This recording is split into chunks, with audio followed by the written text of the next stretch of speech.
MTA International, reaching the corners of the earth.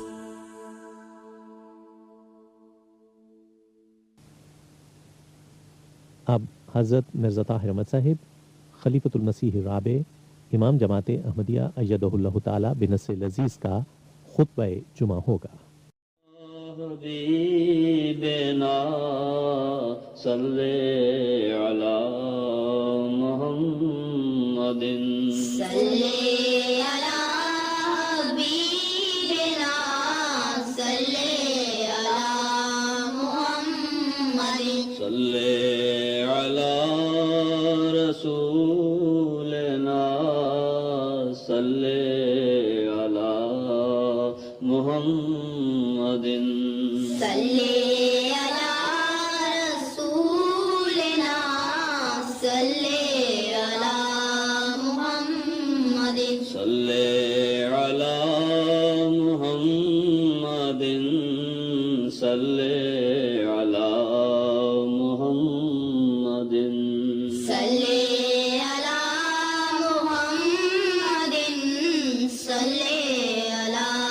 محمد صلی علی محمد نصر العزیز on 22nd of December 1989.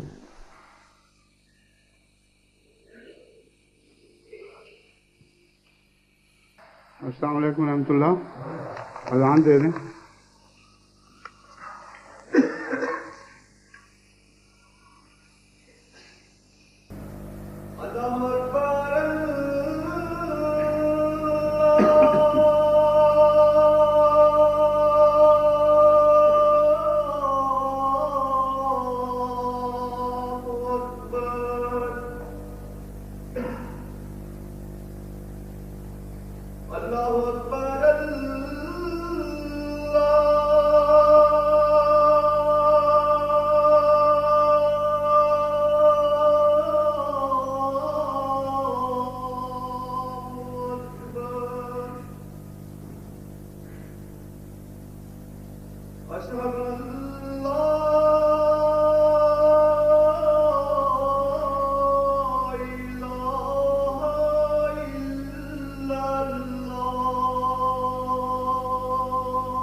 أشهد أن لا إله إلا الله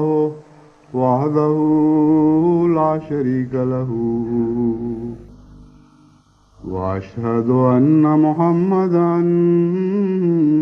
عبده ورسوله أما بعد فأعوذ بالله من الشيطان الرجيم بسم الله الرحمن الرحيم الحمد لله رب العالمين الرحمن الرحيم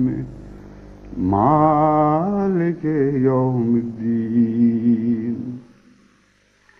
إياك نعبد وإياك نستعين اهدنا الصراط المستقيم صراط الذين أنعمت عليهم غير المغضوب عليهم ولا الضالين.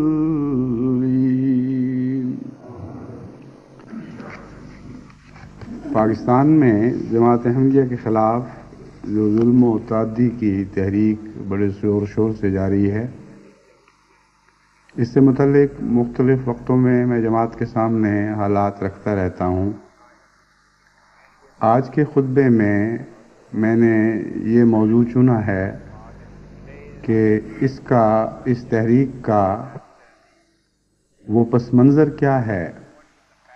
جو خالصتاً دینی حیثیت رکھتا ہے اور جس کا تعلق احمدیوں کو مسلمانوں کے دائرے اسلام کے دائرے سے خارج کر کے غیر مسلم بنانا ہے. غالباً اس سے پہلے بعض خطبوں میں نے ان امور کی طرف اشارہ کیا ہے یا بعض ابتدائی خطبوں میں تفصیلی بحث بھی کی ہوگی، لیکن چونکہ ہماری نئی نسلیں اور نئے آنے والے احمدی زیادہ تر اس پس منظر سے بے خبر ہیں، اس لیے کبھی کبھی ان باتوں کو دہرانا اور یاد کرانا مفید ہو سکتا ہے. جماعت احمدیہ کے خلاف ایک دور تو وہ تھا کہ جب محض فتووں پر بنا کی جاتی تھی اور کثرت کے ساتھ تمام ہندوستان کے علماء ہی نہیں بلکہ ارض حجاز کے علماء سے اور دیگر ملکوں کے علماء سے بھی فتوے لیے گئے اور شائع کیے گئے، جن کے ذریعے عوام الناس کو یقین دلانے کی کوشش کی گئی کہ احمدی قطعی طور پر دائرہ اسلام سے خارج ہیں. 1953 کی تحریک میں بھی زیادہ تر بنا انہی فتاوا پر تھی، لیکن جب 1954 میں منیر انکوائری کمیشن 1953 کے حالات کا جائزہ لینے کے لیے مقرر کیا گیا تو پہلی بار اس کمیشن نے جو عدلیہ کے بہت ہی ممتاز اور غیر معمولی قابلیت رکھنے والے دو منصفین پر مشتمل تھا، یعنی جسٹس محمد منیر اور جسٹس کیانی،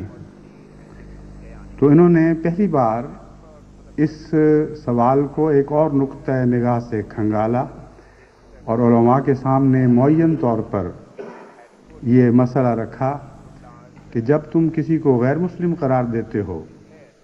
تو تمہارے لیے لازم ہے کہ اس سے پہلے مسلمان کی تعریف کرو، اور جب تک تم کسی چیز کی تعریف نہیں کرتے اور یہ ثابت نہیں کرتے کہ وہ تعریف اس شخص پر صادق نہیں آ رہی جس کو تم اس تعریف سے باہر قرار دے رہے ہو، اس وقت تک تمہارا قانونی حق نہیں بنتا کہ کسی کے متعلق اپنی رائے کو ہی قانون بنا لو۔ چنانچہ معین طور پر 1953 کی عدالتی تحقیقات کے دوران 53 کے فسادات سے متعلق عدالتی تحقیقات کے دوران جو 1954 میں دراصل کی گئی، اس زمانے کے چوٹی کے 9 علماء سے جسٹس منیر اور جسٹس کیانی نے اسلام کی تعریف سے متعلق معین سوالات کیے۔ یہ بہت ہی دلچسپ باب ہے، اور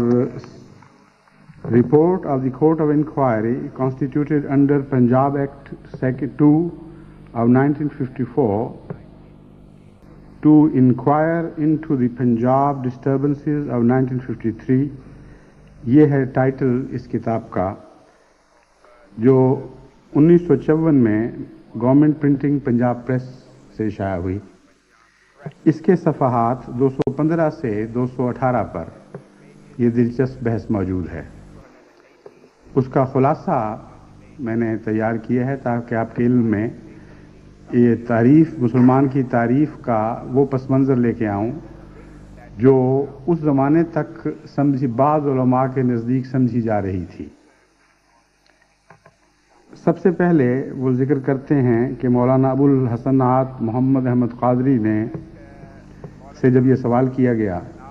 کہ مسلمان کی کیا تعریف ہے، تو انہوں نے 6 نکاتی جواب دیا۔ خلاصہ اس کا یہ ہے، انہوں نے کہا توحید پر ایمان لاتا ہو، حضرت صلی اللہ علیہ وآلہ وسلم کی رسالت پر ایمان لاتا ہو، حضرت صلی اللہ علیہ وسلم کو آخری نبی تسلیم کرتا ہو، قرآن کریم پر ایمان کہ یہ خدا کا کلام ہے جو حضرت صلی اللہ علیہ وسلم پر نازل ہوا، رسول اللہ کے احکامات کو واجب التسلیم یقین کرتا ہو، اور قیامت پر ایمان لاتا ہو۔ اس تعریف کی بنیاد کوئی انہوں نے بیان نہیں کی، قرآن اور سنت کی روح سے کس بات پر انہوں نے بنا رکھی ہے جس کی روح سے یہ تعریف بنائی، اور اس تعریف میں جو بالعموم مسلمانوں میں رائج چلی آتی تھی، یعنی تفصیلی تعریف، اس میں بعض بنیادی فرق ہیں۔ مثلا قرآن کریم پر ایمان کا ذکر ہے، مگر دیگر کتب سماوی پر ایمان کا کوئی ذکر نہیں، ملائکہ پر ایمان کا کوئی ذکر نہیں۔ اسی طرح حضرت صلی اللہ علیہ وآلہ وسلم کی رسالت پر ایمان کا تو ذکر ہے، مگر کل انبیاء کی رسالت پر ایمان کا کوئی ذکر نہیں۔ اس سے معلوم ہوتا ہے کہ اس وقت تک کے علماء کے نزدیک کوئی واضح تعریف اسلام کی تھی ہی نہیں، اور جس شخص کے منہ میں جو بات آئی اس نے اس موقع پر کر دی۔ دوسرے نمبر پر وہ مولانا احمد علی صاحب جمعیت علماء اسلام کے نمائندے کا جواب درج کرتے ہیں، جس کا خلاصہ یہ ہے کہ اگر کوئی قرآن پر ایمان لاتا ہے، رسول اللہ کی حدیث پر ایمان لاتا ہے، تو اسے مسلمان کہلانے کا حق ہے، قطع نظر اس کے کہ وہ کسی اور چیز پر ایمان لاتا ہے یا نہیں لاتا۔ اس لیے باقی ارکان اسلام جو تھے ان کا صفحہ انہوں نے کر دیا، اور من جملہ یہ کہنا کافی سمجھا اگر صفایا نہیں کیا کہ چونکہ قرآن کریم پر ایمان لے آیا، ساری باتیں اس میں شامل ہو گئیں۔ اس لحاظ سے ایک جامع تعریف تو بنتی ہے، لیکن قرآن کریم کی تمام تفاصیل پر ایمان لانے کی جب بحث اٹھ جائے تو ایک اتنا لمبا قضیہ شروع ہو جاتا ہے کہ اس کو مسلمان کی تعریف کہنا ہی غلط ہے، کیونکہ جسٹس منیر نے جو سوال کیا، اس کی ایسے سوالات کیے، ان سوالات سے پہلے انہوں نے تعریف کی تعریف کر کے ان کو بتایا کہ تعریف اس کو کہتے ہیں جو کم سے کم الفاظ میں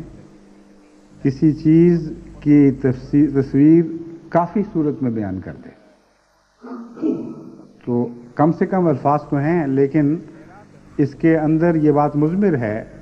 کہ قرآن کریم کی تفصیلی بحثیں اٹھائی جائیں گی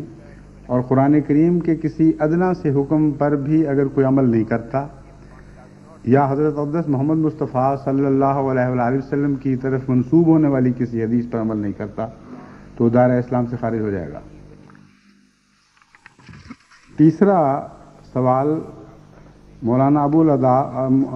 مولوی مودودی صاحب، ابو العلا کہلانے والے مودودی صاحب سے کیا گیا،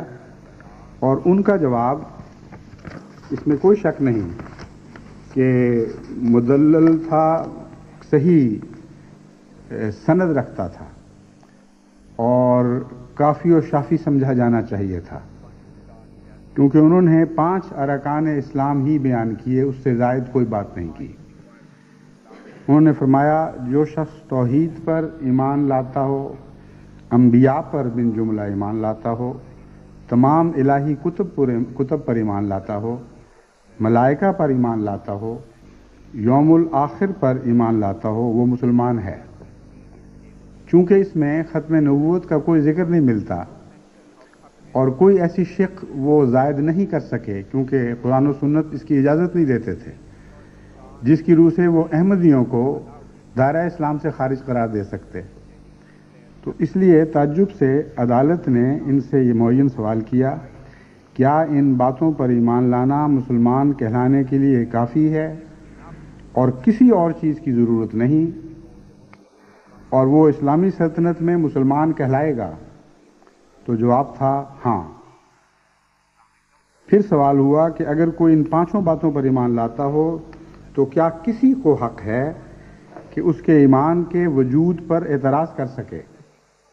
تو جواب تھا کہ جو 5 ضروریات میں نے بیان کیے ہیں یہ بنیادی ہیں، اگر کوئی ان میں تبدیلی کرے تو وہ دائرہ اسلام سے باہر نکل جائے گا۔ گویا اس سے پہلے علماء کے جواب میں جہاں جہاں ان 5 باتوں سے انحراف کیا گیا ہے اور تعریف میں تبدیلی کی گئی ہے، جب بعد میں آنے والے علماء نے ان 5 باتوں کے علاوہ کچھ بیان کی یا ان میں کوئی تبدیلی کی، وہ بھی اس مولانا صاحب کی تعریف سے دائرہ اسلام سے خارج ہو گئے۔ لیکن جیسا کہ آخر پر ظاہر ہوگا، احمدی خارج نہیں ہوئے، اور باقی سب علماء چونکہ اس تعریف سے انحراف کرتے رہے ہیں وہ خارج ہو جاتے ہیں۔ غازی سراج الدین منیر صاحب نے صرف اتنا یہ کہنا شاید درست نہ ہو کہ احمدی خارج نہیں ہوتے، باقی ہو جاتے ہیں، کیونکہ جماعت احمدیہ نے جو بیان دیا ہے وہ کلمہ توحید اور کلمہ رسالت کا اقرار کرنا ہے، اور اس کی تفصیل یہ بیان نہیں کی جو یہ 5 نکات ہیں۔ اس لیے مولانا مودودی کی تعریف کی روح سے سوائے ان کی ذات کے باقی سارے جماعت اسلامی والے بھی جو اس کے سوا کوئی تعریف کرتے ہوں دائرہ اسلام سے خارج ہو جاتے ہیں۔ غازی سراج الدین صاحب نے بس اسی پر اکتفا کی کہ جو شخص لا الہ الا اللہ محمد رسول اللہ کا اقرار کرتا ہے اور رسول اللہ کی پیروی کرتا ہے تو مسلمان ہے۔ یہ سوال عدالت نے بار بار اٹھایا علماء کے سامنے کہ پیروی کرنے کی شرط اگر ضروری ہے تو عملاً جو شخص احکام اسلام کے بعض حصوں پر عمل پیرا نہیں ہے اس کے متعلق کیا فتویٰ ہے؟ تو باقی سب علماء نے یہ فتویٰ دیا کہ وہ پھر بھی مسلمان رہتا ہے، جن سے بھی سوال کیا گیا۔ لیکن غازی سراج الدین کی تعریف سے یہ بات نکلتی ہے کہ کوئی شخص جو اسلام اور آن حضرت صلی اللہ علیہ وآلہ وسلم کی پیروی نہیں کرتا کسی معاملے میں، وہ دائرہ اسلام سے باہر نکل جاتا ہے۔ مفتی محمد ادریس صاحب جامعہ اشرفیہ نے ایک لمبی تعریف کی اور ساتھ یہ بھی اقرار کیا کہ میرے لیے ان تمام امور کا ذکر تقریباً ناممکن ہے جو مسلمان بنانے کے لیے ضروری ہے، کیونکہ انہوں نے بنا رکھی ضروریات دین پر کہ جو ضروریات دین پر ایمان لاتا ہو وہ مسلمان ہے۔ جب عدالت نے یہ سوال کیا کہ ضروریات دین ہیں کیا، تو اس موقع پر آ کر انہوں نے اقرار کیا کہ یہ اتنی لمبی فہرست ہے کہ میرے لیے ناممکن ہے لفظ استعمال کیے ہیں تقریباً ناممکن ہے کہ میں ان تمام ضروریات دین کو بیان کر سکوں، گویا کہ جواب مبہم رہا۔ شیعہ عالم حافظ کفایت حسین صاحب نے، جو ادارہ حقوق تحفظ شیعہ سے تعلق رکھتے تھے، 3 باتیں بنیادی طور پر بیان کی: توحید، نبوت، قیامت۔ اس کے سوا کتب پر ایمان لانا، ملائکہ پر ایمان لانا یہ انہوں نے ضروری نہیں سمجھا۔ ان کے علاوہ ضروریات دین پر ایمان لانا بھی ضروری ہے، اور ضروریات دین کی تفصیل بیان نہیں کی۔ مولانا عبدالحامد بدایونی صاحب کا جواب یہ تھا کہ جو ضروریات دین پر ایمان لائے وہ مومن ہے، اور جو مومن ہے وہ مسلمان بھی ہے۔ ان سے بھی عدالت نے معین سوال کیا کہ ضروریات دین ہیں کیا؟ اس کا جواب یہ تھا کہ جو شخص 5 ارکان اسلام پر ایمان لاتا ہو اور رسول اللہ صلی اللہ علیہ وآلہ وسلم کی رسالت پر ایمان لاتا ہو، وہ ضروریات دین کو پورا کر دیتا ہے۔ تو عملاً ان کی تعریف وہی بن گئی کہ جو 5 ارکان اسلام ہیں وہی دراصل کسی کو مسلمان بنانے کے لیے کافی ہیں، ان پر ایمان لانا مسلمان بنانے کے لیے کافی ہے۔ اس پر عدالت نے سوال کیا کہ کیا اس کے علاوہ اور بھی ایسے امور ہیں جو کسی کے مسلمان ہونے یا دائرہ اسلام سے باہر ہونے پر اثر انداز ہوتے ہیں؟ تو جواب تھا کہ ہاں اور بھی ہیں۔ سوال ہوا کہ کیا آپ ایسے شخص کو مسلمان نہیں کہیں گے جو ارکان 5 اور رسالت پر تو ایمان لاتا ہو لیکن چوری کرتا ہو، امانت میں خیانت کرتا ہو، ہمسایوں کی بیویوں پر گندی نظریں ڈالتا ہو اور حد سے بڑی ہوئی احسان فراموشی کا مرتکب ہو؟ جواب تھا کہ چاہے وہ یہ ساری باتیں کرے، اگر وہ ارکان اسلام پر ایمان لاتا ہے تو مسلمان ہے۔ محمد علی کاندھلوی صاحب نے بیان دیا کہ رسول اللہ صلی اللہ علیہ وآلہ وسلم کے ارشاد کی تعمیل میں جو ضروریات دین پر عمل کرتا ہے وہ مسلمان ہے۔ یہاں صرف ایمان کی بات نہیں اٹھائی بلکہ عمل کی بات اٹھائی۔ سوال ہوا کہ ضروریات دین کیا ہیں؟ تو اس کا جواب تھا کہ ضروریات دین وہ تقاضے ہیں جو ہر مسلمان کو معلوم ہیں، خواہ وہ عالم دین ہو یا نہ ہو۔ یعنی ضروریات دین اسلام کا وہ ظاہر و باہر تصور ہے جو دنیا کے ہر مسلمان کو معلوم ہے، خواہ وہ عالم دین ہو یا نہ ہو۔ جب سوال ہوا کہ وہ ضروریات دین گنوائیے تو صحیح، تو جواب دیا کہ میں نہیں جانتا، میں تمام ضروریات کو بیان کرنے کا اہل نہیں ہوں۔ کیسا تمسخر ہو رہا ہے یہ اسلام سے، اور یہ وہ چوٹی کے علماء سمجھے جاتے تھے جو اینٹی احمدی ایجیٹیشن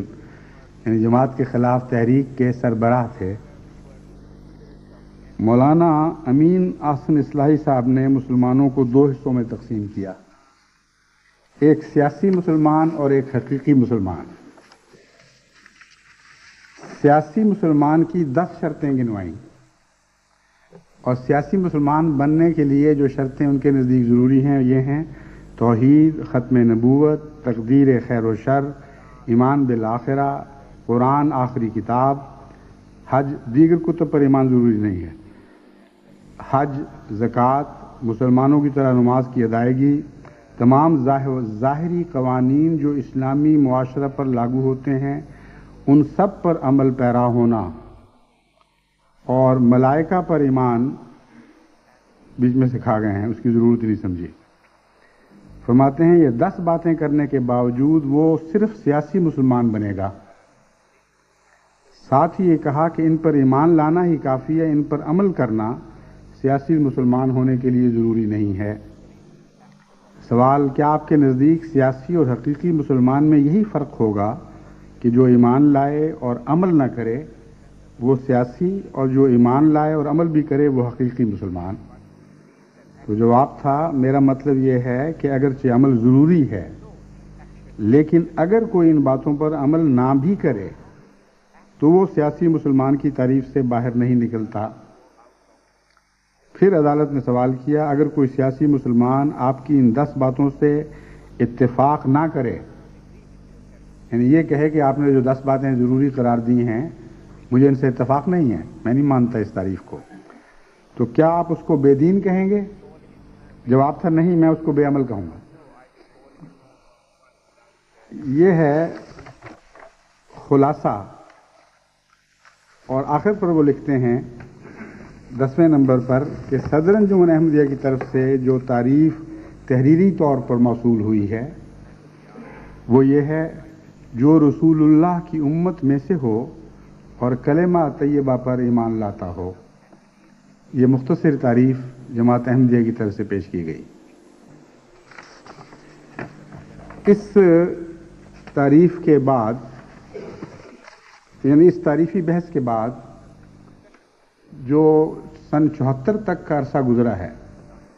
ظاہر بات ہے کہ اس عرصے میں کوئی نیا دین نازل نہیں ہوا، قرآن کریم میں کوئی تبدیلی نہیں ہوئی، کوئی ایسی احادیث منکشف نہیں ہوئی جو پہلے ان علماء کے علم میں نہیں تھیں۔ گزشتہ علماء کی کتب میں جو قرون وسطی کے علماء ہیں کوئی ایسا اضافہ نہیں ہوا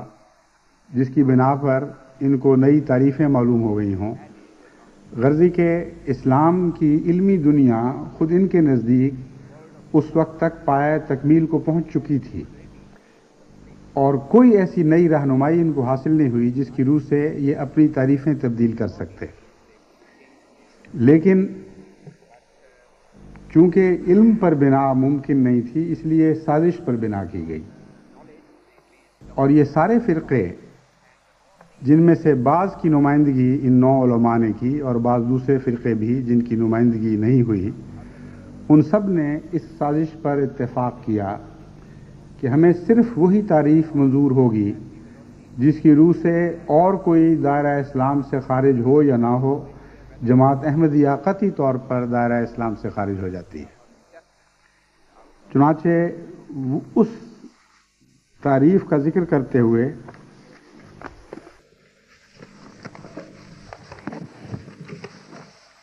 ممتاز حسین شاہ صاحب ایڈوکیٹ، جنہوں نے ایک بہت ہی دلچسپ اور عالمانہ اور خیال انگیز کتاب حال ہی میں شائع کی ہے، اس کا عنوان ہے آمریت کے سائے۔ اس میں یہ کتاب شاہین لا بک ہاؤس نے شائع کی، 28 سیفی بلڈنگ نزد lighthouse cinema, M A Jinnah road Karachi اس کا پتہ ہے، یعنی ملنے کا پتہ یا اشاعت کا پتہ۔ اس میں یہ بحث اٹھاتے ہیں اور لکھتے ہیں کہ مسلمان کی تعریف اور آئین میں ترامیم۔ لکھتے ہیں کہ ضیاء الحق نے آئین کے آرٹیکل نمبر 260 میں ترمیم کر کے مسلم اور غیر مسلم کی تعریف اس طرح کی: مسلم، جو شخص اللہ کی وحدانیت اور رسالت مآب صلی اللہ علیہ وآلہ وسلم کی نبوت پر ایمان رکھتا ہو، آپ کو آخری نبی مانتا ہو اور آپ کے علاوہ کسی بھی شخص کو نبی یا مصلح تسلیم نہ کرتا ہو، وہ مسلم ہے۔ غیر مسلم کی تعریف یہ کی: جو شخص مسلم نہ ہو یا جس کا تعلق عیسائی یا ہندو، سکھ، بدھ یا پارسی فرقوں سے ہو، وہ غیر مسلم ہے۔ اس پر یہ لکھتے ہیں، یہاں یہ امر قابل ذکر ہے کہ قادیانی جماعت کو غیر مسلم بنانا خاصا مشکل کام تھا، اس لیے کہ مسلمان کی تعریف تو صرف یہی تھی کہ جو شخص توحید اور رسالت پر ایمان لے آئے وہ مسلمان ہے، یعنی جو شخص بھی کلمہ طیبہ پڑھ لے اور لا الہ الا اللہ محمد رسول اللہ اپنی زبان سے ادا کر دے وہ مسلمان ہو جاتا ہے۔ ایک مسلمان کے لیے جن باتوں پر ایمان لانا ضروری تھا ان میں توحید، رسالت، فرشتوں، آسمانی کتابوں، خیر و شر کا اللہ تعالیٰ کی طرف سے ہونا اور حیات بعد الموت شامل ہیں۔ قادیانی جماعت ان جملہ باتوں پر ایمان رکھتی ہے، اس لیے کوئی آسان کام نہیں تھا کہ جماعت احمدیہ کو اس تعریف کی روح سے باہر نکالا جا سکے۔ بس ضیاء الحق صاحب نے یا اس سے پہلے 1974 میں علماء نے مل کر جو سازش تیار کی وہ یہ تھی کہ ایسی تعریف کریں جس میں لا الہ الا اللہ محمد الرسول اللہ کو اور 5 بنیادی ارکان اسلام 5 ارکان اسلام کو مسلمان بنانے کے لیے کافی نہ سمجھا جائے، اور ایک ایسی زائد شرط لگا دی جائے جس کی روح سے احمدی جماعت باہر نکل جائے، باقی دوسرے فرقے بیچ میں رہیں یا نہ رہیں اس سے قطع نظر۔ لیکن اس تعریف پر مزید گفتگو سے پہلے میں ایک اور دلچسپ بات آپ کے سامنے رکھنی چاہتا ہوں۔ اس بحث کے آخر پر یہی مصنف لکھتے ہیں کہ مسلمان کی تعریف کے ہی سلسلہ میں جناب ارشاد احمد حقانی صاحب ایک خط کا ذکر کرتے ہوئے اپنے کالم روزنامہ جنگ لاہور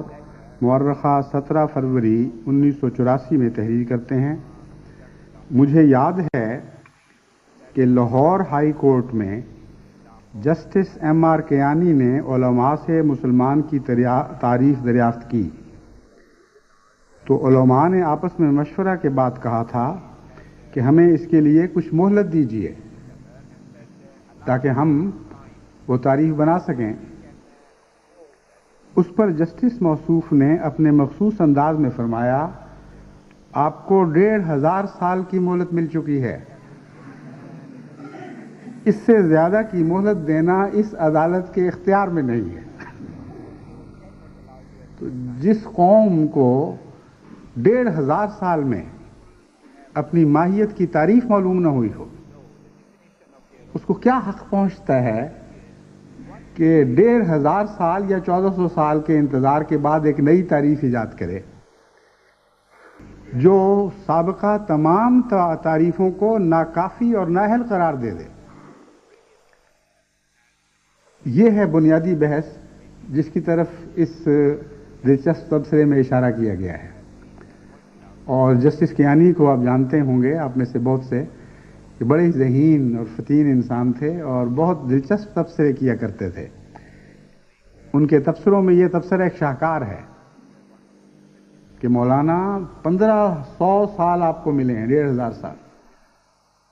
اور اب مزید مہلت دینا عدالت حاضہ کے اختیار میں نہیں۔ اب سوال یہ ہے کہ اس 1400 سال یا 1500 سال تو عموماً انہوں نے ایک راؤنڈ فگر کے طور پر بیان کیے، عملاً 1400 سال سے کچھ عرصہ کم گزرا تھا۔ اس عرصے میں جو تعریف پر اکٹھے نہ ہو سکے اور اتنا اختلاف رہا اس وقت تک کہ جسٹس منیر یہ لکھنے پر مجبور ہو گئے انہی تعریفوں کے ذکر کے بعد کہ اب صورتحال یہ واضح ہوتی ہے کہ اگر ہم ان 9 علماء کی تعریف سے اتفاق نہ کریں اور اپنی ایک الگ تعریف بنا لیں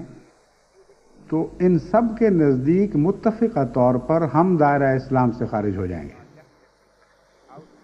اور اگر ان میں سے کسی ایک کی تعریف سے بھی اتفاق کریں، کسی ایک کی تعریف سے بھی، تو تمام دوسرے علماء کے نزدیک ہم دائرہ اسلام سے خارج ہو جائیں گے۔ یہ وہ آخری شکل تھی 1974 تک۔ سارے اسلامی وسیع اسلامی تاریخ پر پھیلے ہوئے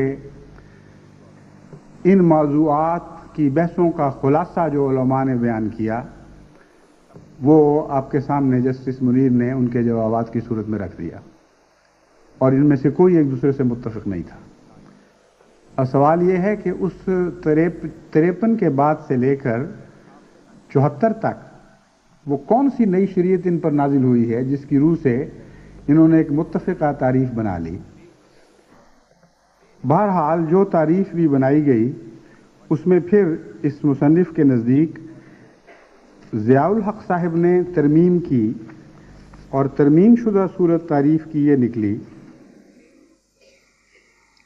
کہ جو شخص اللہ کی وحدانیت اور رسالت مآب صلی اللہ علیہ وسلم کی نبوت پر ایمان رکھتا ہو، آپ کو آخری نبی مانتا ہو اور آپ کے علاوہ کسی بھی شخص کو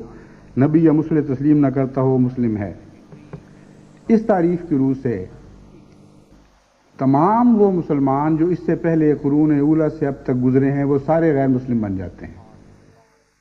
کیونکہ اسلام کی تعریف جو قرآن نے کی ہے اس کی روح سے صرف حضرت صلی اللہ علیہ وآلہ وسلم کی رسالت پر ایمان لانا کافی نہیں ہے، بلکہ تمام انبیاء پر ایمان لانا کافی ہے، ضروری ہے۔ اسی طرح ملائکہ کا ذکر نہیں، یوم آخر کا ذکر نہیں، دیگر کتب پر ایمان لانے کا ذکر نہیں، تو وہ سب جو ان باتوں پر ایمان لایا کرتے تھے اس تعریف کی روح سے وہ دائرہ اسلام سے باہر نکل جاتے ہیں۔ تو یہ کوئی آسان بات نہیں تھی۔ بہرحال ایک سازش ہوئی اور اس کا آخری نتیجہ یہ نکلا کہ انہوں نے مل کر یہ تعریف کی کہ جو شخص حضرت مسیح موعود علیہ الصلوۃ والسلام کا انکار کرے وہی مسلم ہوگا، اور محض کلمہ توحید کا اقرار اور کلمہ رسالت کا اقرار، جسے ہم کلمہ طیبہ یا کلمہ شہادہ کہتے ہیں، وہ کافی نہیں ہے۔ پس تعریف میں دو جز شامل ہوئے، ایک لا الہ الا اللہ محمد رسول اللہ کا اقرار جو دراصل جامع ہے ان تمام باتوں پر جو اسلام کی تفصیلات میں آتی ہیں، یعنی اس میں اگرچہ ملائکہ کا ذکر نہیں اور کتب کا ذکر نہیں، دوسری چیزوں کا ذکر نہیں، لیکن کلمہ اپنی ذات میں جامع معنی ہے، کیونکہ رسول کریم صلی اللہ علیہ وآلہ وسلم کی صداقت کی شہادت دینا ان تمام امور پر جامع ہو جاتا ہے جن پر ایمان لانا آپ نے ضروری قرار دیا۔ اس پہلو سے تو ضیاء الحق کی تعریف ہو یا کسی اور کی قابل اعتراض نہیں بنتی، لیکن جب اس تعریف کو کافی نہ سمجھا جائے اور مزید اضافے کیے جائیں تو پھر جن اہم امور کو چھوڑ دیا جاتا ہے وہ قابل اعتراض بن جاتے ہیں۔ یہ بنیادی نقطہ ہے جس کو سمجھنا چاہیے ہر احمدی کو۔ کلمہ توحید ہمارے نزدیک سارے اسلام پر حاوی ہے، کلمہ توحید اور کلمہ رسالت، یعنی جن کو مل کر ہم کلمہ شہادہ کہتے ہیں۔ جن لوگوں نے اس کو کافی نہ سمجھا، اور اس لیے کافی نہ سمجھا کہ احمدی بھی یہ پڑھتے ہیں، انہوں نے اضافوں کی کوشش کی۔ جب اضافوں کی کوشش کی تو تمام ضروریات بیان نہ کی بلکہ بعض ضروریات بیان کر دی، اور تعریف کو نامکمل اور ناکافی بنا کر دکھا دیا۔ اس تعریف کی روح سے اب یاد رکھیے دو شقیں بنتی ہیں، کلمہ لا الہ الا اللہ محمد رسول اللہ اور حضرت مسیح موعود علیہ الصلوۃ والسلام کا انکار۔ اب اس کے نتیجے میں جو پاکستان میں آرڈیننس میں جماعت احمدیہ کے حقوق غصب کیے گئے، ان قوانین کا اس تعریف سے ایک بنیادی اندرونی ٹکراؤ ہے جس کو میں روشنی میں لانا چاہتا ہوں۔ سب سے زیادہ مظالم احمدیوں پر پاکستان میں کلمہ شہادہ کے اقرار پر اور اس کے حق میں گواہی دینے پر ہوئے ہیں، اور علماء نے یہ موقف اختیار کیا کہ چونکہ احمدی ہمارے نزدیک مسلمان نہیں، اس لیے ان کو کلمہ لا الہ الا اللہ محمد رسول اللہ پڑھنے کا حق نہیں ہے، اور چونکہ ضیاء کا آرڈیننس یہ وضاحت کے ساتھ احمدیوں کو غیر مسلم قرار دیتا ہے اور غیر مسلم کو یہ اجازت نہیں دیتا کہ کسی پہلو سے بھی وہ مسلمانوں کی مشابہت اختیار کریں،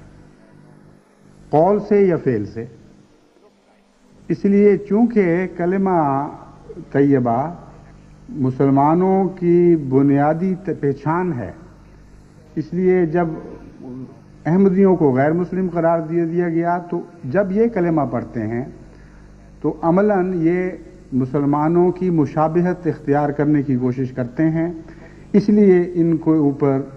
وہ آرڈیننس کی روح سے وہ سزائیں واجب ہو جاتی ہیں جن کو آرڈیننس میں ذکر کیا گیا ہے۔ یہ ہے ان کا استدلال، لیکن یہ استدلال فی ذاتے ہی محض بودہ اور نکما استدلال ہے، اس میں بہت سے پہلو ہیں اس کی غلطیوں کے، جو بعض پرانے خطبوں میں، سابقہ خطبوں میں آپ کے سامنے رکھتا رہا ہوں، لیکن آج تعریف کے نقطہ نگاہ سے ایک بات کھولنی چاہتا ہوں۔ تعریف کے ایسے اجزاء بھی ہوا کرتے ہیں جو عام ہوں، اور ایسے اجزاء بھی ہوتے ہیں جو تخصیص پیدا کرتے ہیں اور امتیاز پیدا کرتے ہیں۔ مثلا آپ جب کہتے ہیں کہ انسان کی تعریف یہ ہے کہ وہ حیوان ناطق ہو، یعنی حیوان تو ہونا ضروری ہے اس کا، لیکن حیوان ہونا کافی نہیں ہے۔ اگر حیوان ہونا انسان کی تعریف کے لیے کافی ہو تو ناطق کی شرط بے معنی اور بے ضرورت ہو جاتی ہے۔ اور جیسا کہ بڑی قابلیت سے جسٹس منیر نے شروع میں علماء کو سمجھایا تھا کہ پہلے تعریف کی تعریف سمجھ لو، کم سے کم الفاظ میں زیادہ سے زیادہ واضح اور قطعی بات کرنا، جس کا اطلاق اس نوع پر ہو جائے جس نوع کی تعریف کی جا رہی ہے، اور اس نوع کے علاوہ کسی اور پر اس کا اطلاق نہ ہوتا ہو، یہ ہے دراصل تعریف کی تعریف۔ اس کو اپنے لفظوں میں جسٹس منیر نے علماء کے سامنے رکھا۔ اب اس تعریف کی روح سے جب یہ کہا گیا کہ لا الہ الا اللہ محمد الرسول اللہ پڑھنا ضروری ہے، لیکن اسے کافی نہیں سمجھا گیا، تو یہ تعریف کا یہ حصہ عام ہو گیا۔ جس طرح حیوان ناطق میں حیوان کا لفظ عام ہے لیکن کافی نہیں ہے۔ ناطق وہ لفظ ہے جس نے امتیاز پیدا کیا ہے، اور ناطق کے بغیر تعریف مکمل نہیں بنتی۔ بس جب بھی علماء نے لا الہ الا اللہ محمد الرسول اللہ کے اوپر اس بات کا اضافہ کیا کہ حضرت مسیح موعود کا انکار کرے، تو یہ تسلیم کر لیا کہ یہ تعریف عام ہے، اور محض اس سے کسی کا اسلام ثابت نہیں ہو سکتا۔ اس لیے ضروری ہے کہ اس میں یہ مزید اضافہ کیا جائے کہ مرزا غلام احمد قادیانی کا انکار کرے، تب وہ تعریف مکمل ہوگی۔ اب اس کی روح سے اب ہم واپس لوٹ کر اس مثال کو پھر دیکھتے ہیں جو اس کا میں نے ذکر کیا، یعنی حیوان ناطق۔ اگر کوئی یہ قانون بنے کہ انسان کے سوا کسی اور جاندار کو ایسی حرکتیں کرنے کا حق نہیں جو اس کو انسان سے مشابہ قرار دیتی ہو، تو ہر حیوان جو انسان کے ساتھ بہت سی قدر مشترک رکھتا ہے اور انسان کی تعریف میں سے بھاری حصہ تعریف کا ہر دوسرے حیوان پر بھی صادق آتا ہے، اس کو ایسی حرکتوں سے روکا نہیں جا سکتا جو انسان کے ساتھ مشترک ہیں، کیونکہ تفریق کرنے والی علامت ناطق ہے۔ پھر اگر ایسا قانون بنایا جائے کہ جو شخص انسان کے مشابہ حرکات کرے، اس میں ہر حیوان کو یہ حق مل جائے گا کہ وہ حیوانیت کی قدر مشترک میں بے شک جتنا چاہے انسان بنے، لیکن نطق اختیار نہ کرے۔ اگر اس کی سزا میں پھانسی ملتی ہو تو صرف طوطے ذبح کیے جائیں گے یا پھانسی پہ چڑھائے جائیں گے۔ ان کے متعلق الزام لگایا جا سکتا ہے کہ انہوں نے ناطق کی نقل کی، اور اس نطق کی سزا میں ان کے اوپر یہ سزا لاگو ہونی چاہیے۔ بین ہی یہی صورتحال ان کی اسلام کی نئی تعریف پر صادق آ رہی ہے۔ جب انہوں نے کہا لا الہ الا اللہ محمد الرسول اللہ اپنی ذات میں کافی نہیں ہے، اس لیے کہا کہ یہ جانتے تھے اور آج بھی جانتے ہیں کہ تمام احمدی اس بات پر ایمان رکھتے ہیں، اور کلمہ شہادہ ان کے دین کا بنیادی جز ہے۔ ان کو خارج کرنے کے لیے جب انہوں نے اس کو عام حصہ تعریف کا عام حصہ قرار دے دیا، اور اس پر امتیازی یہ شرط لگا دی کہ حضرت مسیح موعود علیہ الصلوۃ والسلام کا انکار بھی کرے، تو اس عمومیت کو اسلام کی نمائندگی قرار دینے کا ان کو حق ہی باقی نہیں رہتا۔ وہی حیوانیت والی بات ہے۔ محض حیوان بننا ہرگز اس بات کا سزاوار نہیں ٹھہراتا کسی جانور کو کہ وہ گویا انسان بن رہا ہے۔ جب تک تعریف کے کا دوسرا حصہ یعنی ناطق اس پر اطلاق نہ کرے یا اس کو ناطق پر عمل کرنے کی کوشش نہ کرے، اس وقت تک کسی حیوان پر یہ الزام نہیں آ سکتا۔ بس اگر کلمہ طیبہ کافی ہے تو پھر احمدی ویسے ہی مسلمان بن جاتا ہے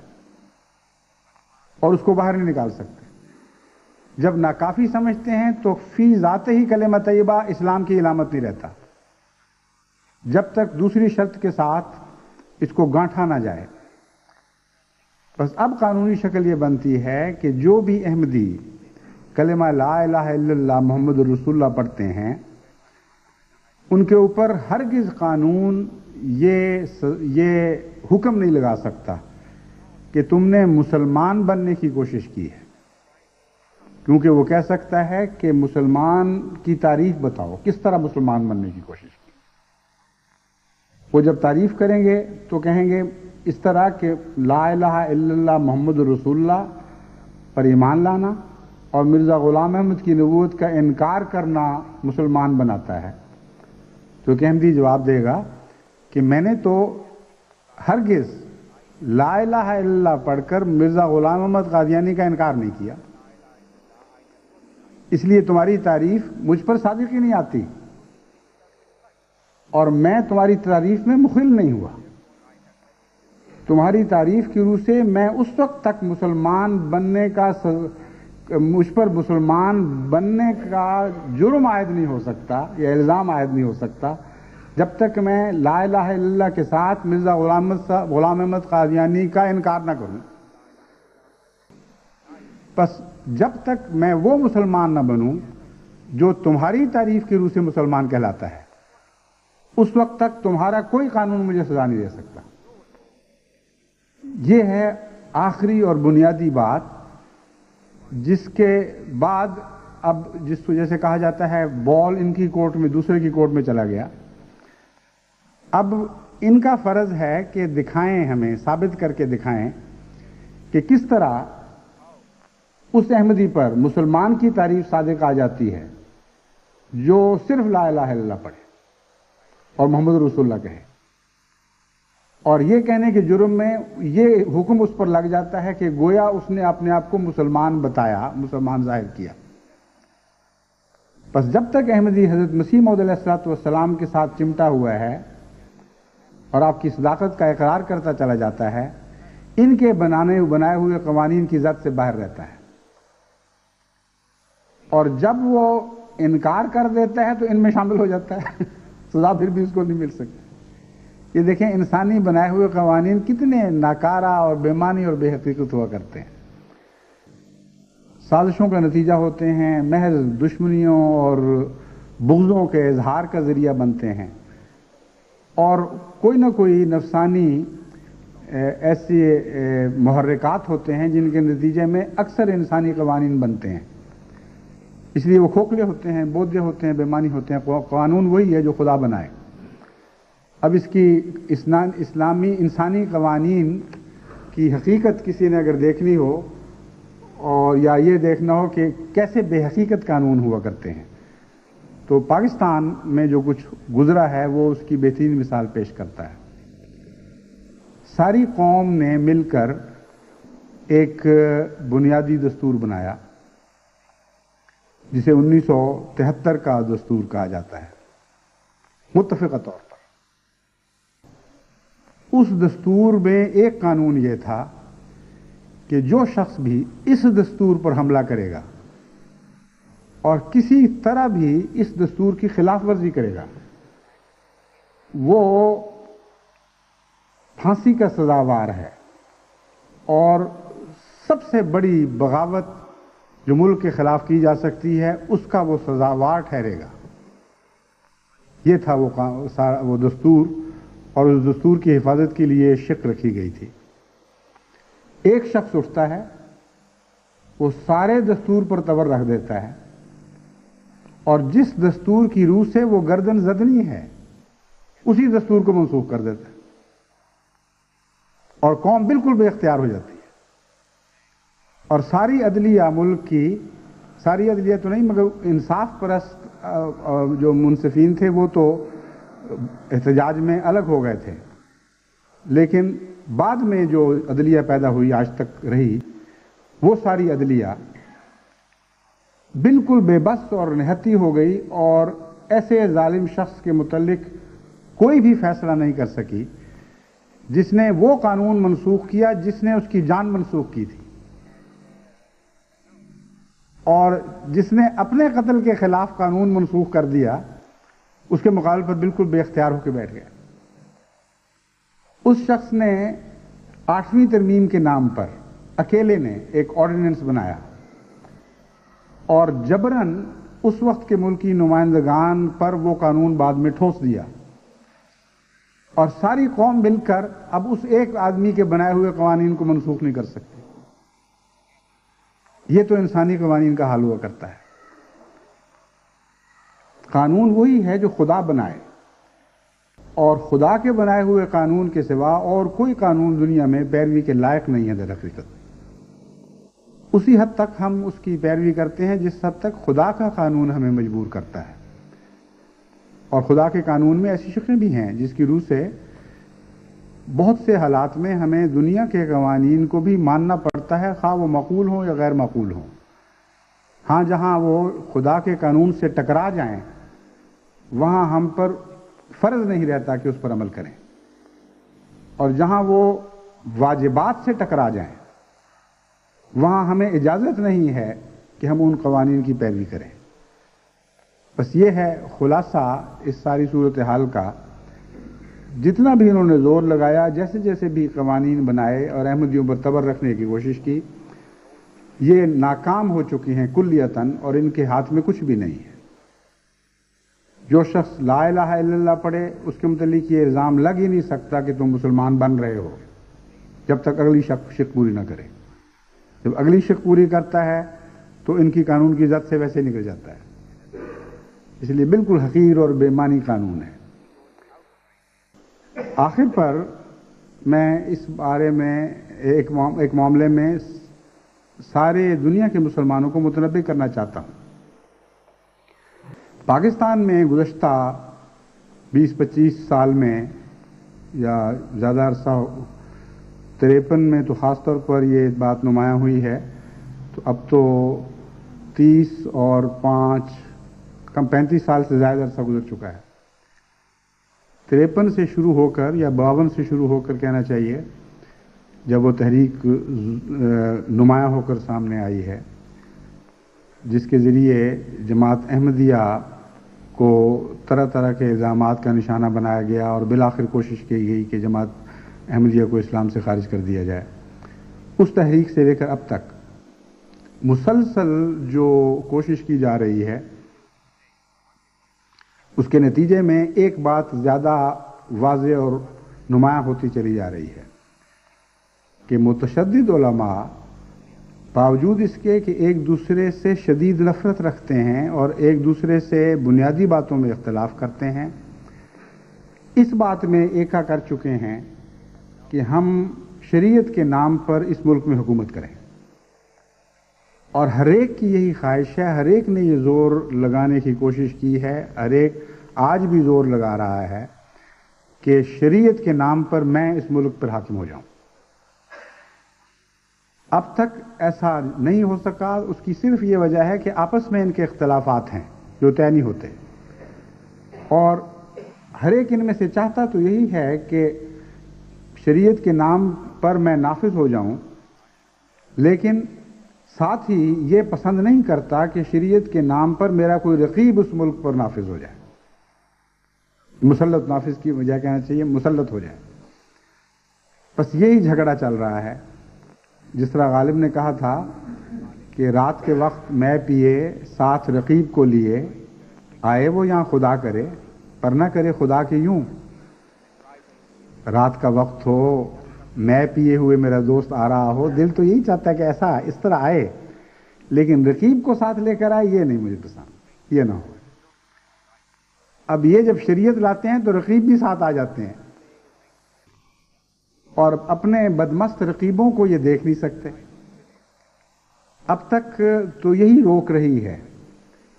لیکن اب بالعموم سنی علماء نے معلوم ہوتا ہے اس بات پر اتفاق کر لیا ہے کہ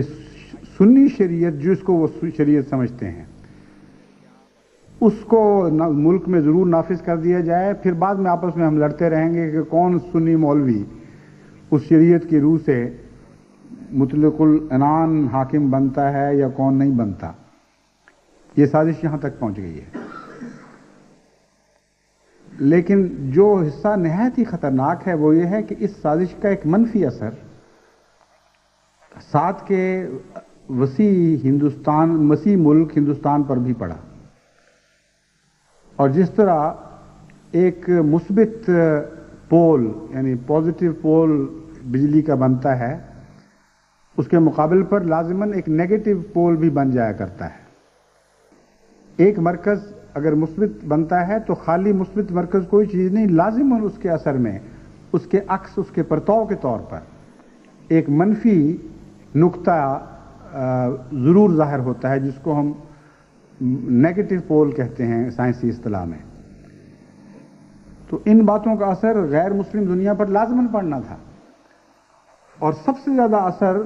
طبعاً ہندوستان پر پڑنا تھا جو کہ بڑی دودت سے پاکستان کا رقیب چلا آ رہا ہے. چنانچہ ان کی ان حرکتوں کی وجہ سے جہاں انہوں نے نفاذ شریعت کے نام پر دراصل اپنی حکومت کو مسلط کرنے کی کوششیں کی ہیں، ہندو انتہا پسندوں کو بھی ایک نقطہ ہاتھ آ گیا. انہوں نے سوچا کہ اگر شریعت کے نفاذ کے ذریعے ہم لوگ جن کو سیاست میں پوچھتا کوئی نہیں اور ووٹوں کے وقت کوئی گھاس بھی نہیں ڈالتا، پاکستان میں مذہبی متشدد اور انتہا پسند سیاست میں اوپر آ سکتے ہیں تو ہم کیوں نہ آ کر دیکھیں. چنانچہ وہ ہندوؤں کا انتہا پسند ٹولہ جس کو پہلے اس سے کبھی ہندوستان کی سیاست میں کوئی حیثیت نہیں رہی، اس رد عمل کے طور پر اس طرح ابھرا ہے کہ انہوں نے بڑی شدت کے ساتھ منافرت کے ہتھیار اٹھا کر ہندو شریعت کے نفاذ کی مہم چلائی. اور جس طرح جاہل عوام خواہ وہ کسی ملک سے بھی تعلق رکھتے ہوں ان باتوں کے فیصلہ کرنے کے مجاز نہیں ہوا کرتے، بلکہ جو شخص بھی ان کی نفرتوں کے مزاج سے کھیلنے لگ جائے، نفرتوں کے رجحان سے کھیلنے لگ جائے، وہ تقویت پکڑ جاتا ہے. تو ہندوستان میں بھی یہی نفرت کی ہولی کھیلی جانے لگی ہے اور یہ پہلی بار ہے ہندوستان کی تاریخ میں کہ اتنی بھاری تعداد میں ہندو انتہا پرست طبقہ سیاست کے افق پر ابھرا ہو. چنانچہ 500 کچھ کی اسمبلی میں 82 انتہا پسند منتخب ہوئے ہیں اور یہ ابھی آغاز ہے. اگر خدا نہ خواستہ وہاں یہ رجحان بڑھنا شروع ہو جائے جیسا کہ بڑھتا ہوا دکھائی دے رہا ہے اور وہی حرکتیں جو پاکستان میں کی جا رہی ہیں وہاں اور شدت سے اختیار کی جانے لگیں جیسا کہ بابری مسجد کا واقعہ ہے، تو ہمارے لیے تو یہ انتہائی تکلیف کا موجب ہوگا. کیونکہ در حقیقت مسلمانوں پر جب کوئی تکلیف پہنچتی ہے تو سب سے زیادہ دکھ احمدی کو پہنچتا ہے. اگر اس کو دکھ نہیں پہنچتا تو وہ سچا احمدی نہیں. میں تو تصور بھی نہیں کر سکتا ایک ایسے احمدی کا جس کو دنیا میں کہیں بھی مسلمان کے دکھ سے راحت پہنچتی ہو. مجھے یاد ہے جب ہندوستان میں مسلمانوں پر مظالم کیے جا رہے تھے جب تقسیم کے وقت، تو سب سے زیادہ شدت کے ساتھ ان مظالم کے خلاف جو عالمی مہم چلائی ہے وہ حضرت مسلم موعود نے چلائی. اور تمام مبلغین جو دنیا میں کہیں بھی تھے یا اگر کہیں مبلغین نہیں تھے اور احمدی بستے تھے تو ان سب کو حضرت مسلم موعود نے ہدایات جاری فرمائیں اور اس کثرت سے ہندوستان کی حکومت پر دباؤ ڈالے گئے اور مسلمانوں پر مظالم کی داستانیں شائع کروائی گئیں اور تمام دنیا کے مسلمانوں کو اس سے بسنے والوں کو اس سے مطلع کیا گیا کہ اس کے مقابل پر 1000واں حصہ بھی پاکستان کی حکومت نے نہیں کیا. اس لیے میں آپ کو یہ تاریخ یاد دلا رہا ہوں اور خصوصیت سے اس سارے پس منظر میں یہ آپ کو متوجہ کرنا چاہتا ہوں کہ ان باتوں کے نتیجے میں، ان ظلموں کے نتیجوں میں جو آپ پر ہوتے رہے، آپ اپنے دل کو ٹیڑھا نہ ہونے دیں، اپنے دل کو غلط طور پر انتقام پرست نہ بنائیں، اپنی اخلاقی قدروں کی حفاظت کریں۔ امت مسلمہ سے جو سچی محبت احمدی کو ہونی چاہیے، اس سچی محبت پر آنچ نہ آنے دیں۔ حضرت مسیح موعود علیہ السلام کے اس شعر کو ہمیشہ مطمع نظر بنائے رکھیں اور حرز جان بنائے رکھیں۔ اے دل تو نیز خاطر اینا نگاہ دار، کاخر کنن دعوی حب پیمبرم، کہ اے میرے دل، تو ہمیشہ اس بات کو نگاہ میں رکھنا کہ آخر یہ لوگ جو تیرے دشمن ہیں وہ تیرے آقا، تیرے محبوب حضرت محمد مصطفیٰ صلی اللہ علیہ وآلہ وسلم کی محبت کے دعوے دار ہیں۔ بس دنیا کے کونے کونے میں جہاں جہاں بھی مسلمان بستا ہے، خواہ وہ آپ سے دشمنی میں انتہا بھی کر رہا ہو، اگر وہ آپ کے محبوب حضرت اقدس محمد مصطفیٰ صلی اللہ علیہ وآلہ وسلم کی محبت کا دعوے دار ہے، تو یہی بات کافی ہے اس کے لیے کہ آپ اس کے لیے دعائیں کریں اور اس کے دکھ میں شریک ہو جائیں، اس کی خوشی سے خوش ہوں، اس کے غم سے مغموم ہو جایا کریں۔ بس ہندوستان کے افق پر جو خطرات ابھر رہے ہیں، ہر چند کہ وہ ان ظالموں کے ان ظالموں کے کردار کی ایک تصویر ہے جو وہ پاکستان پہ بنا رہے ہیں، اس کے باوجود ان ابھرتے ہوئے خطرات کے نتیجے میں اگر عالم اسلام کو نقصان پہنچا تو سب سے زیادہ دکھ اس کا احمدی کو ہونا چاہیے، اور ابھی سے اس کے خلاف اس کو تیاری کرنی چاہیے، ابھی سے اس کے خلاف رائے عامہ کو تیار کرنا چاہیے۔ بس جہاں آپ دنیا کی رائے عامہ کو یہ بتاتے ہیں کہ پاکستان میں ان ظالموں نے آپ کے ساتھ کیا کیا ہے، وہاں آپ کا یہ بھی فرض ہے کہ دنیا کی رائے عامہ کو بتائیں کہ اب یہی بدبختیاں ہندوستان میں بھی ظاہر ہونی شروع ہو گئی ہیں، اور 10 کروڑ مسلمانوں کی عزت اور جانیں خطرے میں ہیں، اور اگر مذہب اور شریعت کے نام پر مظالم کو چھٹی دی گئی تو جس طرح پاکستان میں اس کے شدید خطر نتائج ظاہر ہوئے ہیں اور بہت ہی مظالم مقدس ناموں پر مسلم انسانوں پر کیے گئے ہیں، اس سے بہت بڑھ کر دردناک مظالم، اس سے بہت بڑھ کر سفاکی کے ساتھ اور بہیمانہ رویے کے ساتھ پاکستان کے ہمسائے ملک میں مسلمانوں پر توڑے جانے کے خطرہ درپیش ہے۔ اور یہ خطرہ ایک فرضی خطرہ نہیں، ایک بہت بڑا حقیقی خطرہ بن چکا ہے۔ اس لیے تمام دنیا کی رائے عامہ کو، جماعت احمدیہ کو بیدار کرنا چاہیے، اور صرف پاکستان ہی پر نہیں، ہندوستان پر بھی یہ دباؤ ڈالنا چاہیے کہ وہ ایسی تحریکات کو اپنے ہندوستان کے مجموعی مفاد میں اور دنیا کے مجموعی مفاد میں، یعنی اپنے ملکی مفاد میں اور دنیا کے مجموعی مفاد میں کلیتاً کچل کر رکھ دے، اور ہندوستان پر یہ داغ نہ لگنے دے کہ یہاں سیاست کے نام پر ایک ایسی قوم ابھری ہے جو خدا کا نام لے کر خدا کے بندوں پر شدید ظلم توڑنے کی تیاری کر رہی ہے۔ اس ضمن میں جو خبریں اب تک میرے علم میں آئی ہیں وہ بہت ہی خطرناک ہیں اور ایسی نہیں ہیں جن کو ایک احمدی نظر انداز کر دے۔ مجھے توقع یہ ہے ہندوستان کی بالغ نظر سیاست پر، یا ہندوستان کے بالغ نظر سیاستدانوں پر، کہ وہ اس تحریک کو آگے نہیں بڑھنے دیں گے۔ مجھے توقع ہے کہ وہ پاکستان کی گزشتہ تاریخ سے سبق حاصل کریں گے اور پوری طرح اس بات پر زور لگائیں گے، اس بات پر متفق ہو جائیں گے کہ ہندو شریعت کے نام پر جو مسلمانوں پر ظلم توڑنے کی تحریک یا سازش جنم لے رہی ہے اس کو آگے نہ بڑھنے دیں۔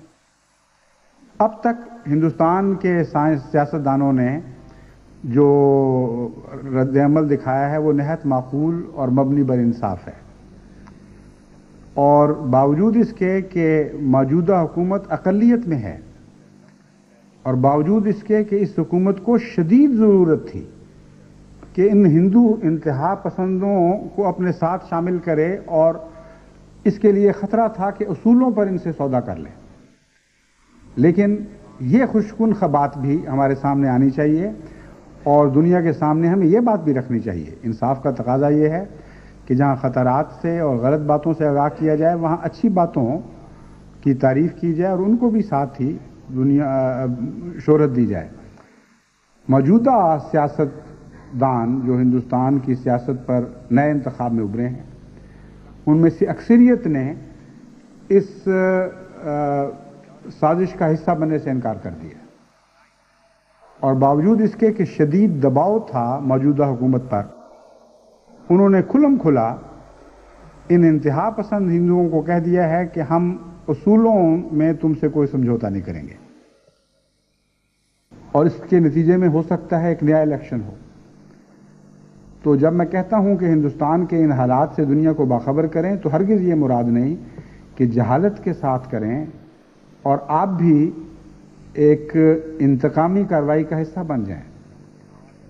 میرا مطلب ہے ان حالات کو دنیا کے سامنے صداقت کے ساتھ رکھیں، کھول کر صاف صاف بیان کریں، ان کو بتائیں کہ خدا کے فضل کے ساتھ سرے دست ہندوستان کی سیاست میں یہ بالغ نظری موجود ہے، یہ شرافت موجود ہے کہ انہوں نے باوجود شدید دباؤ کے ان انتہا پسندوں کے ساتھ کوئی اصولوں پر سمجھوتا نہیں کیا۔ لیکن اگر پاکستان میں ایسی تحریکات بڑھیں تو نفسیاتی لحاظ سے ہندوستان میں ایسی فضا قائم ہونا ضروری ہے جس کے نتیجے میں آج نہیں تو کل، کل نہیں تو پرسوں یہ انتہا پسند غالب آنا شروع ہو جائیں گے، اور اگر یہ اتنا غالب آ گئے، اور اگر خدا نہ خواستہ اس وقت تک کوئی بددیانت یا ضمیر فروش سیاستدان خواہ ان سے تعلق نہ بھی رکھتے ہوں، وہ سیاست میں ابھرے اور اپنی حکومت کی خاطر ان سے سمجھوتوں پر آمادہ ہو گئے، تو پھر ہندوستان میں نہایت خطرناک حالات ظاہر ہوں گے۔ 10 یا 11 یا 12 مسجدوں کے منہدم ہونے کا سوال نہیں رہے گا، پھر خطرہ ہے کہ لاکھوں کروڑوں مسجدیں منہدم کی جائیں، پھر 2 یا 4 یا 100 کو زبردستی مرتد بنانے کا سوال نہیں رہے گا، پھر کروڑوں کی تعداد میں وہاں مسلمانوں کو مرتد بنایا جائے گا، گلی گلی میں، قصبے قصبے میں، شہر شہر میں، صوبے صوبے میں مسلمانوں کے خون سے ہولی کھیلی جائے گی۔ یہ وہ خطرات ہیں جو نہایت خطرناک صورت میں ہندوستان کے افق پر مجھے ابھرتے ہوئے دکھائی دے رہے ہیں۔ ان کو جیسا کہ میں نے بیان کیا ہے صداقت پر قائم رکھتے ہوئے، انتقامی جذبات سے پاک ہو کر، صاف صورت میں نکھار کر دنیا کے سامنے پیش کریں، اور رائے عامہ کو اس کے خلاف آمادہ کریں، اور ہندوستان کے احمدیوں کا فرض ہے کہ وہ سمجھدار سیاستدان سے رابطے پیدا کر کے ان کو وہاں اپنے ملک میں ان باتوں سے آگاہ کریں۔ غالباً وہ آگاہ ہیں، لیکن مزید وضاحت کے ساتھ بتائیں کہ آج تمہارے ملک کی وفا کا تقاضا یہ ہے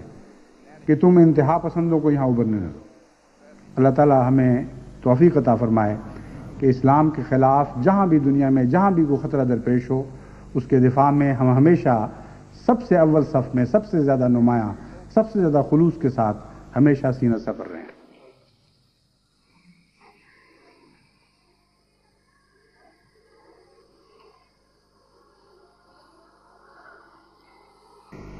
الحمد لله نحمده ونستعينه ونستغفره ونؤمن به